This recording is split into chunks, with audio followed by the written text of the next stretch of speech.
Why would the American government do something so sick? Well, it's that greater good question. And they came to a conclusion that is abhorrent to me. Abhorrent to me.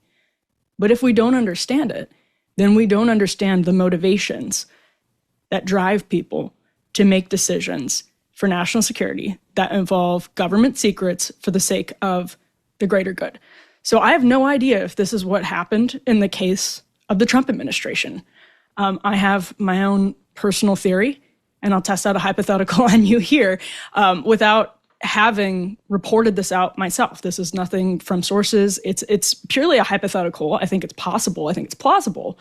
But what I would say is if we assume, whatever you think of the character of Kash Patel and Dan Bongino, and I don't know either of them, whatever you think of their character, if they come into the Trump administration and they are MAGA loyalists, and they are people who are sick, as they have said for years and years, of foreign policy as usual and of the American deep state, why would they then end up covering for the deep state? Well, that memo was leaked. The original Bondi memo was leaked to Axios the day before Benjamin Netanyahu was in town.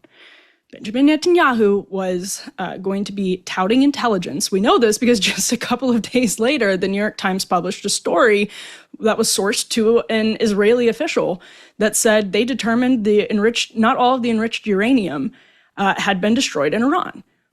Well, we know that our intelligence, a lot of our intelligence, our critical intelligence about Iran's nuclear weapons program has come from Mossad.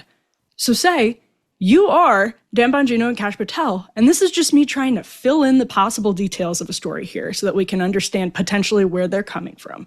If you are them, and the choice, or Pam Bondi, or Donald Trump, the choice is reveal this humiliating and devastating secret of the spy agency that is currently feeding you information on potential nuclear weapons development and on a hostile foreign enemy.